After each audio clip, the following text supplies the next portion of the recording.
10 days doesn't seem like enough days of tier lists, does it? That's why we have another. It's today's, and it's 11. It's your turn. And what random suspicious thing are we tier listing today? Still your turn. Don't worry, it's not ways I could make James shut up. It's the bottom 11 items in Mario Party 4. You gonna take your turn? Am I gonna take my turn? No, in fact. No one takes their turn! Get to the listing of items so we can begin. The Mega Mushroom. The Mini Mushroom. The Super Mega Mushroom. The Super Mini Mushroom. The Warp Pipe.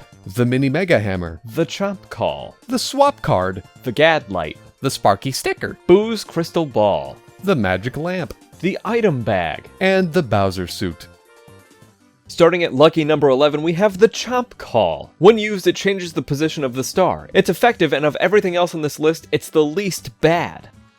At 10 is the only item that can counteract a major feature of every board, the Gad Light. Use this to scare off any boo that comes your way. Why is this useful thing at 10? Because you can't throw away items whenever you want in this game, so it effectively occupies one of your 3 item slots permanently. You either wait for a boo or throw it out when you have more than 3 items. Coming in at number 9 is an item we both have never seen used before in our own Mario Party 4 experiences. The Bowser Suit, which, as far as we know, transforms a character into Bowser. They then roll a dice, and any other player caught in the Bowser player's path loses coins, or so we're told. This item is simply too rare for us to ever know. We're coming to a section of this list I like to call James's Wet Dream, because they're all based on random chance. James's favorite. My favorite. At 8 is the Warp Pipe, and it's here because the spinner determines which player you switch places with, ergo random chance. 7, James let me put the Item Bag because it's surprise random what items you'll get. Good items are never guaranteed, and you'd need an empty inventory to make the investment of chance and coins worth your time. At the end of this section in number 6 is the Swap Card. This is another spinner determined outcome that trades item inventories with another player. I don't like the items that don't guarantee a positive outcome for me, a player, so they're rather high on this list. They would have been lower, but I can agree the outcomes have a slim chance of being good, specifically in Mario Party where good outcomes are impeccably rare.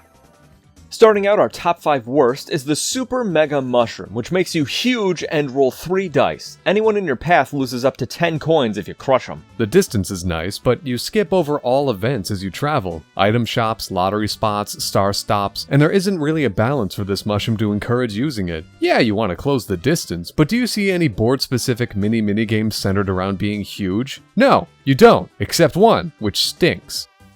At 4, Andy made me place the Mini Mega Hammer. You can use this to shrink or grow a player or yourself on the next turn. It's a coin flip and Andy doesn't like that. I do agree, however, you should be able to choose which affliction you hit an opponent with. It would add another layer of strategy atop the layers upon layers of randomness.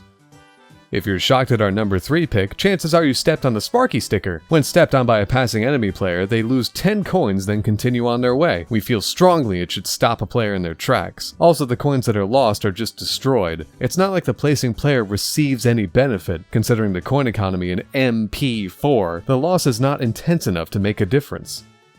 I can't believe this is so high on our list, but at number 2 worst, we have the Mini Mushroom. Even though every board has specific areas delegated as Mini Mushroom pass-throughs, there's mini games on each board, you can still activate events and gamble at the lottery while mini. Why is this so high? Well, first of all, they are incredibly common. At Mushroom Spaces, you're guaranteed a 50-50 chance of getting one. In addition, you can only roll a 1 to 5 dice while mini, which doubles your chances of not even reaching the event or mini tube you're trying to get to. They're too far apart and may require an inventory full of mini mushrooms to get to. If you're not a fan of the events or the tubes, they just sit in your inventory, taking up space because, as we mentioned in 10, you can't throw away items in this game. They may have their own special spaces and events, but they're certainly less useful than every other item on this list.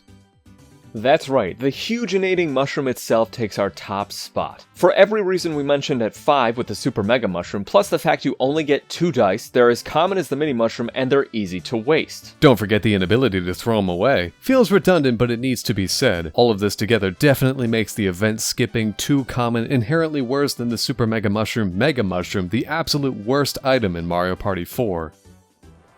Feels good to look at games we love and admit they have faults. I think we should all do that someday. Just don't say anything bad about Hyper Light Drifter. You talking trash over there? While I run for safety, why don't you tell us your least favorite Mario Party 4 items in the comments? Thank you for watching, follow us for more, we'll see you soon.